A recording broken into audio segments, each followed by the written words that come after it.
Bine v-am găsit sau regăsit la ziua 20 din seria noastră de povești de decembrie. Astăzi, așa cum v-am spus încă de ieri, aș vrea să lucrăm împreună cu acest fir un model de bonetă pentru bebeluși. Am senzația că anul ăsta nu am făcut nimic anul ăsta. În seria aceasta de povești de decembrie nu am făcut nimic special pentru bebeluși. Firul, eu îl am de la Fir de Tricotat Povești. Astea sunt specificațiile lui. Zic să trecem la treabă. Voi pune firul pe suport ca de fiecare dată că prefer să-mi vină din afară.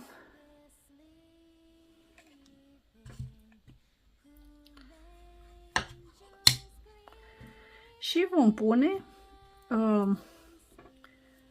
48 de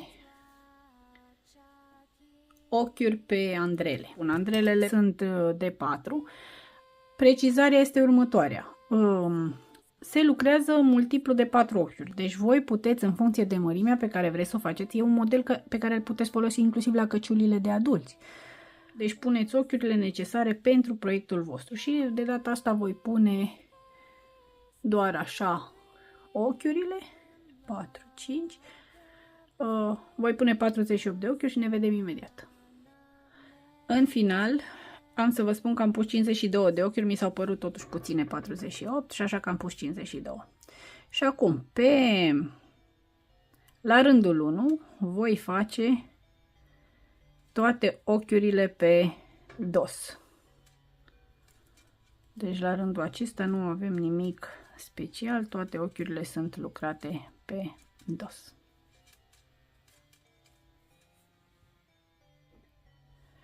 Eu la acest model am ales să am doar cât un ochi de margine. Voi, în schimb, puteți să faceți mai multe ochiuri, puteți să faceți ca de fiecare dată ca până acum, vă spun același lucru. Indiferent ce model alegeți, e în funcție de cum vă place vouă, modelul de bază să știți care este. Și din acest moment, rândurile astea, adică rândul acesta pe față și următorul, se vor tot repeta. Pe dosul lucrului vom lucra ochiurile pe dos. Și acum, ochiul pe față, îl voi lucra pe față, primul ochi. Și apoi, 2 ochiuri pe față, jeteu, 2 ochiuri pe față. Și jeteul acesta îl voi trece peste cele 2 ochiuri.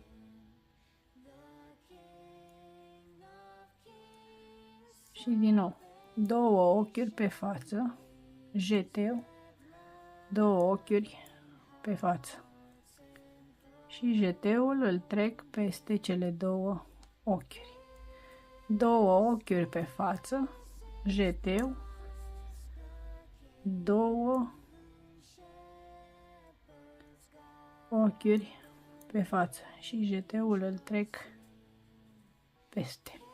Și asta fac până la final. 2 ochiuri pe față, jeteu, 2 ochiuri pe față și trec jeteul peste. Continui așa până la final. După ultimul jeteu trecut, sunt 2 ochiuri pe față și ultimul ochi îl voi lucra tot pe față. Pe dosul lucrului voi lucra absolut toate ochiurile pe dos, inclusiv primul ochi. Deci voi lucra toate ochiurile așa și ne vedem la următorul rând. Suntem la rândul 4 și vom face în felul următor.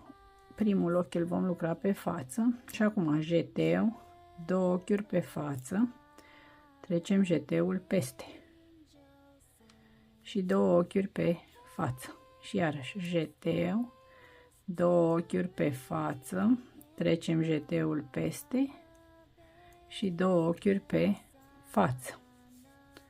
Și în felul ăsta facem iarăși până la final.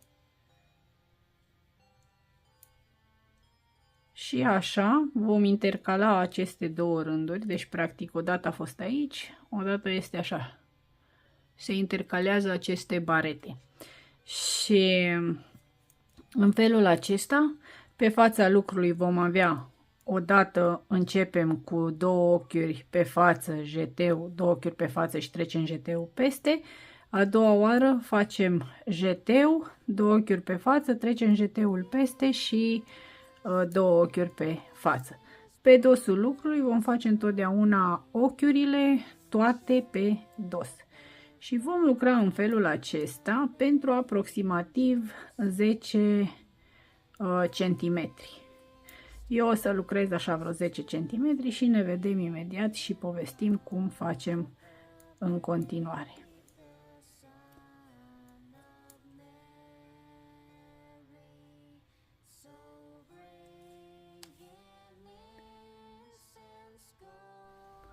Am ajuns să am 10 cm aici.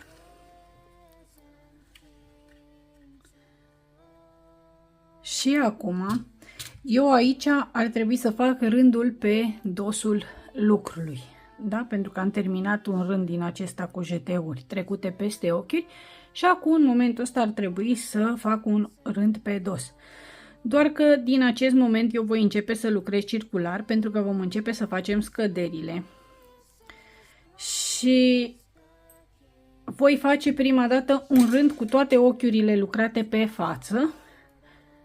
În loc de rândul pe dos, practic o să fie pentru a începe să lucrăm circular. Și voi face la rândul acesta pur și simplu toate ochiurile pe față, fără model, fără nimic. Și de la rândul următor vom începe să facem scăderi. Termin așa rândul ăsta și ne vedem la rândul următor. Și din acest moment eu lucrez circular. Eu am pus jumătate din ochiuri pe o parte, jumătate pe cealaltă, dar în așa fel încât să pot să fac scăderile perfecte. Dacă nu vreți să lucrați cu andrele circulare, treceți pe andrele din acelea cu 2 capete pentru șosete și le faceți, lucrați circular, dar pe mai multe aci.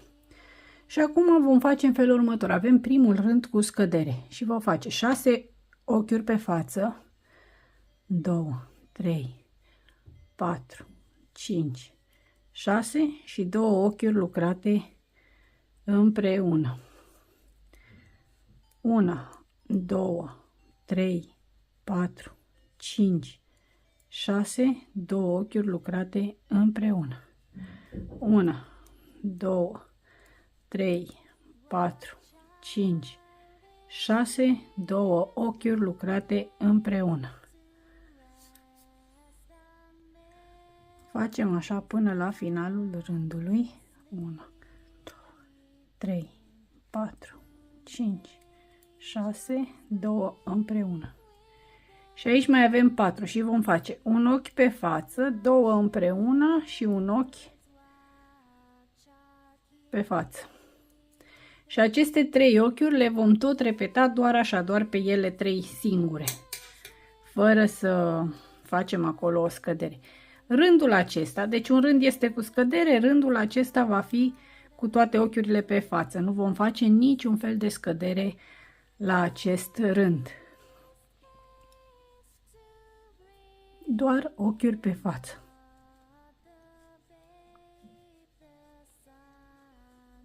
Ne vedem la celălalt. Suntem la rândul 3 de la partea noastră de scădere și facem 1, 2, 3, 4, 5 ochiuri pe față, 2 lucrate împreună. 1, 2, 3, 4, 5, 2 lucrate împreună. În felul acesta până la final. 1, 2, 3, 4, 5, 2 împreună. Până la final vom avea 3 ochiuri pe față. 1, 2, 3, 4, 5, 2 împreună și cele 3 ochiuri pe față. Următorul rând, toate ochiurile le lucrăm pe față fără să facem nicio scădere. La rândul 5 vom face 4 ochiuri pe față, 2, 3, 4 și 2 lucrate împreună. 1, 2, 3, 4 și 2 lucrate împreună. Și așa până la finalul rândului, unde iarăși vom termina cu 3 ochiuri pe față. 1, 2, 3, 4, 2 împreună și cele 3 ochiuri. Rândul 6, toate ochiurile pe față. Suntem la rândul 7 și avem 1, 2, 3 ochiuri pe față, 2 lucrate împreună. 2, 3, 2 împreună. 1, 2, 3, 2 împreună. Și în felul acesta vom face tot acest rând. La final vom avea cele 3 ochiuri pe față cu care am încheiat fiecare rând.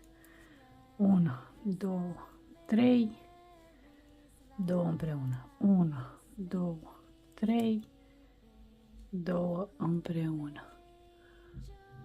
1, 2, 3, 2 împreună și aici avem cele 3 ochiuri pe față. Și am terminat rândul numărul 7. Rândul numărul 8 vor fi toate ochiurile pe față fără niciun fel de scădere. Suntem la rândul numărul 9 și avem 1, 2 și 2 lucrate împreună. 2 ochiuri pe față, 2 ochiuri lucrate împreună. 2 ochiuri pe față, 2 ochiuri lucrate împreună. Și în felul acesta facem până la final.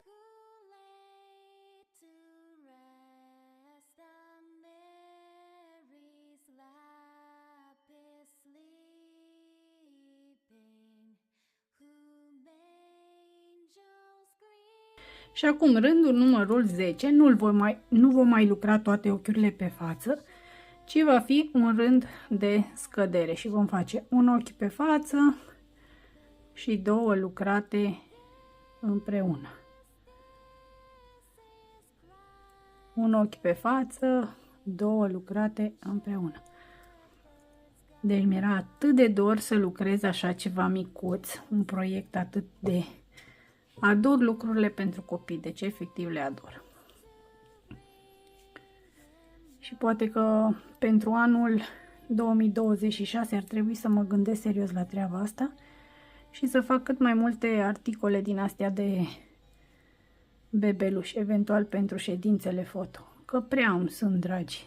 Cred că e lucru care îmi place cel mai mult. Și șaluri, bineînțeles, doar că am smotocit firul aici.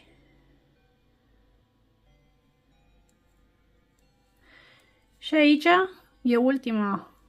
sunt ultimele 3 ochiuri, vom face un ochi pe față și 2 ochiuri lucrate împreună. Și în acest moment vom tăia firul.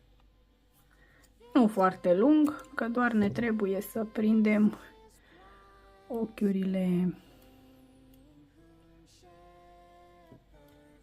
aici la final. Îmi dau seama că toată partea asta a fost înregistrată cu focalizare pe fundal și nu pe proiect. Dar eu zic că e ok, pentru că oricum se înțelege ce am spus și nu era nimic de văzut neapărat efectiv cum lucrez. Voi ce ziceți? Voi lăsa acum deocamdată aici. Și cam așa arată în acest moment. Vreau să-i facem aici sus o margine croșetată și pentru asta voi lua o croșetă de 4.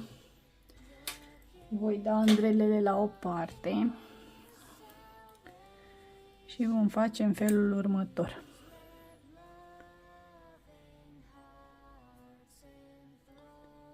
Mă voi duce aici în primul ochi și voi trage firul și voi face un ochi de lanț. Deci căciulița o țin așa, în felul acesta. Asta e fața și o țin cu fața către mine. Și acum dacă vă uitați aici, să încerc să dau capetele astea la o parte să puteți vedea.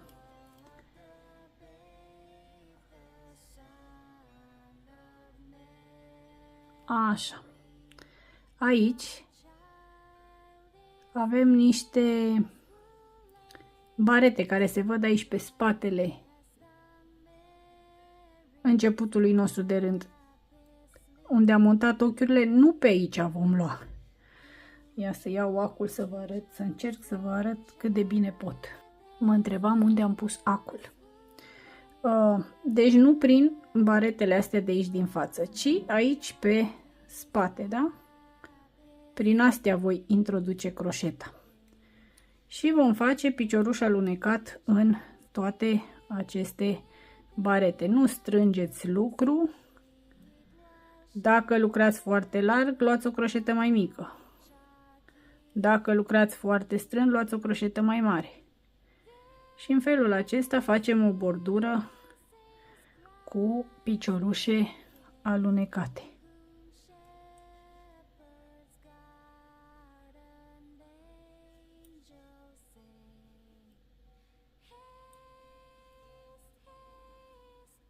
Continui așa până la final.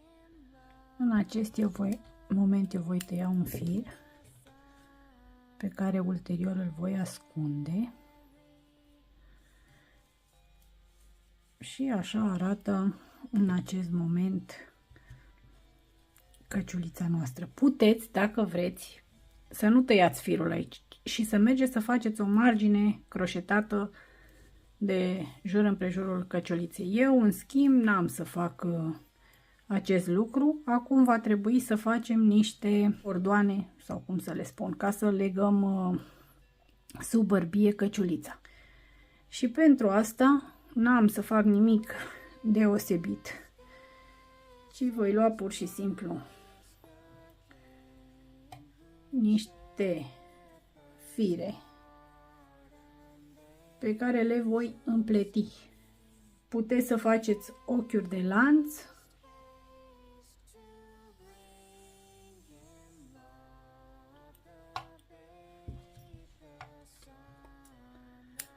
puteți să faceți ce vreți voi. Metoda pe care o alegeți, voi puteți să-i legați material din acela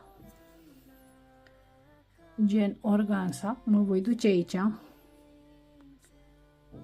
în colț și voi trage firele în felul acesta. Voi face același lucru și pentru partea cealaltă. Le voi pune în două. Mă voi duce pe cealaltă parte și tot aici în colț voi scoate firele. Așa. Și acum puteți să le lăsați așa, puteți să le împărțiți în câte două.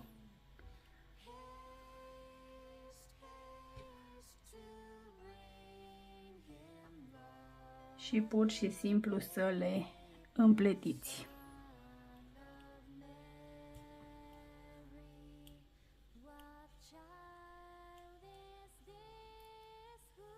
Sau puteți să faceți ochiuri de lanț, puteți să alegeți ce variantă vreți voi care vă place cel mai mult.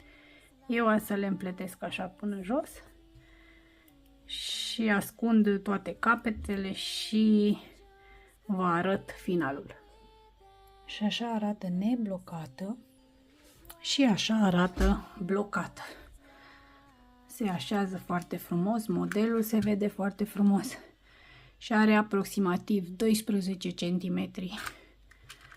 Așa, și 12 jumate, aproape 13, așa. Sper tare mult că v-a plăcut acest model, mie mi-a fost foarte drag și dor, se pare, să îl lucrez. Eu vă doresc sănătate multă, spor în tot ceea ce faceți și să ne auzim cu bine în ziua 21, povești de decembrie, Vlogmas.